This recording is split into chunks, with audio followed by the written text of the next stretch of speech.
everyone. Welcome to today's episode of 10 Minute Marketing. I'm Sonja Crystal Williams, your host. So this season, we've been having a lot of conversations with experts in and around digital marketing and talking a lot about different ways that you can approach your business, ranging from how you go about designing your Google ad campaigns and what you need to be thinking about, to influencer marketing tips, to building brand authority as an author, using quizzes and funnels for your product and offer launches. Lots of great information. If you haven't been listening to this episode seasons, definitely listen back. Now, I want to spend the next few episodes this season really talking about different ways that you need to think about how you're going to accomplish those things. It's one thing to have everything in place and know these are the things I need to do to implement, or how I would go about setting up a quiz for my website. These are the things I need to do to make sure I have funnels in place. The question is, and I asked this question to several of the people I interviewed who do it, for clients as a living, but the question really is for you. Are you going to do it solo?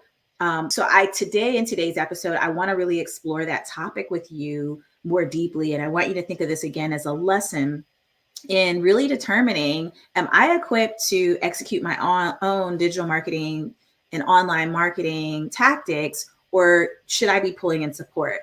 And I think it's a good conversation because there's a lot of pros and cons to deciding which route you're going to take. And the truth of the matter is, you can start in one direction and then decide you're going to pivot and go in a totally separate direction. So I really want you to think about what that looks like for you. So let's start with a couple of things, okay? First, I want to address what I think are pros to running things on your own, okay? You take some of the lessons learned that we've been talking about in some of our previous podcast episodes, and I'll use a really simple example. Let's just say, because I love running paid ads for clients, let's just use the paid ad campaigns example, going back to the Google Ads interview I did with Ankit Patel. So let's just say you decide, yes, I like what he was saying in that episode. I could see us launching our own search campaign. In fact, it's critical that we do it for our business. So now, if I'm going to do this solo, or even let's just say we're going to keep it in-house and run it ourselves, okay? What are the fundamental things that you would need to have in place? And for anything that you are assessing, taking on when it comes to your online marketing or your social media, you need to really make an assessment. Number one, do I have the right skill set and knowledge to implement this on my own, or will there be a learning curve? And there's no right or wrong answer here. That's just your starting point. If you have a background in marketing, let's just say, and now you've started your own coaching business and you're going to coach people on something totally unrelated, but you have years of experience where maybe you did paid media in the past, or you ran social media for some other organization, and you have a knowledge in running ad campaigns, or you've seen it happen even if you didn't do it yourself, that could be an option where it's a pro for you to initiate the campaigns on your own. On the flip side, if it's totally new to you and you're like, well, I have the aptitude to learn how to do this and I want to learn how to do this, then maybe you need training. And at that point, you need to really be thinking timeline wise. If I'm going to spend time in training, how long will it take before I can truly execute my first Google search ad campaigns? Because I need to go through a learning process. If I'm going through a learning process, what's the best route to get me to a quick and profitable ad campaign? Because when you're going through that learning curve, right, there's a difference between if you decide you're going to hire a team to do it and that team has years worth of experience they can bring to the table right away, but there's a cost associated with it. Okay. So you need to decide where you are, what side of the coin are you on? Do I have the aptitude to learn and I'm willing to invest the time in learning, knowing that's going to delay sometimes the results that I'm going to get to some degree? It doesn't mean it has to be long, but it might delay those results. Or do I know what I'm doing and I'm ready to build the campaign today and I've got enough experience to do it on my own? So if you're thinking solo, then that's one option. Just know that what comes with it, okay, which is some of the things that I just mentioned. And then on the flip side, there are the cons to that, okay? There are the cons to I decided to take everything in-house. One, I'd probably say with particularly with small business, but honestly, even when I work with larger teams and organizations, budget is always of concern because things have to go through approval processes. And there's only so much that's going to get spent in any given fiscal year.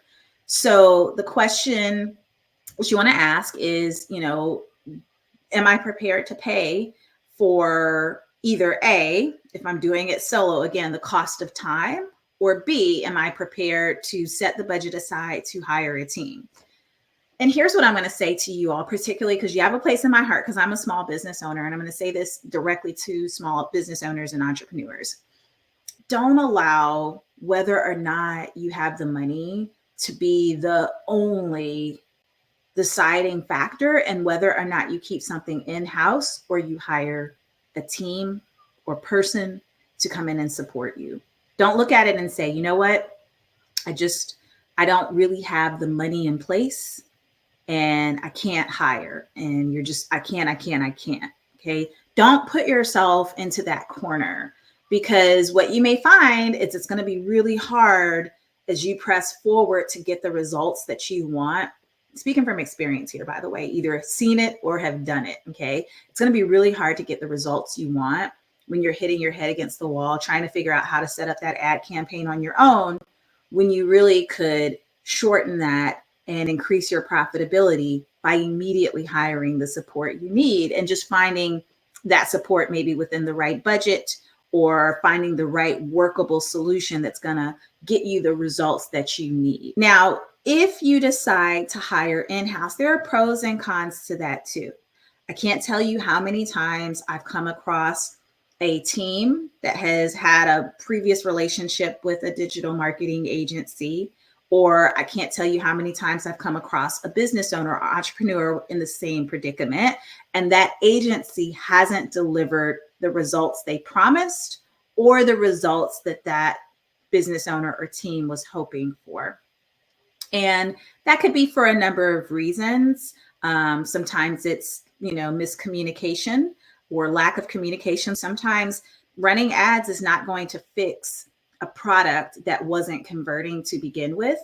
So sometimes it's that, so whatever that looks like, sometimes that can be the downside to hiring if you are trying to make the decision when it comes to running ads or any of these things that we've been talking about, whatever that one thing is for you all. My encouragement to you is, on the pro side, again, it's the time. Okay, so remember, there's an opportunity cost associated with everything that you're doing on your team or within your business. And when you find the right support, assuming you found the right support, they're going to get you up and running and get you those results much faster. And ideally, I hope that you're in a situation when you do hire that support where you don't have to think about it. You're going to get the reports from them. They're going to give you a pulse on what's going on. But there should be no invasion in your brain of, how are we going to do this? How are we going to do that? What is the ad going to look like? What is the ad going to say? What date is it going to launch?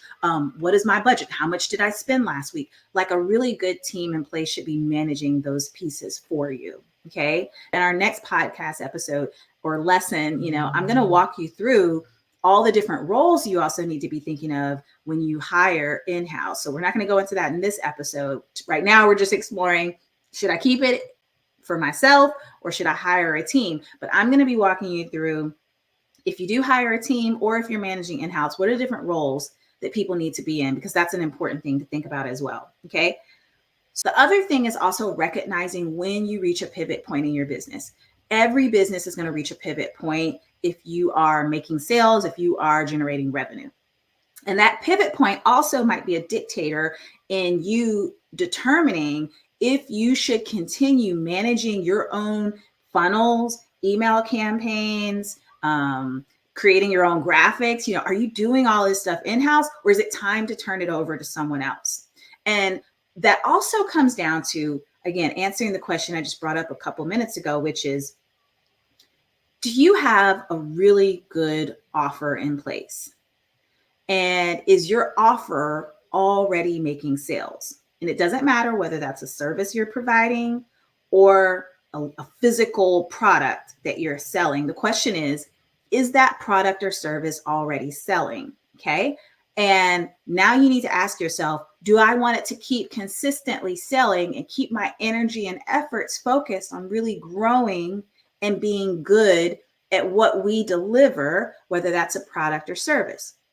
And if your answer to that is yes, then it probably is time. You're at that pivot point where you really do need to have that additional support. And that additional support looks different depending on what kind of organization you're in.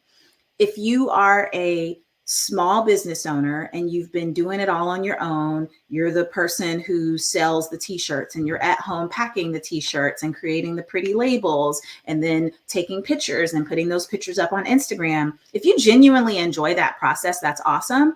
At some point though, if you want to keep growing your business, you're going to have to step away from that role of being the everything person and pull someone else in to do some of that job for you, whether you're hiring someone as a contractor, a full-time employee, part-time employee, or an agency or fulfillment company, even in that case, to hire to bring in and take on some of that role.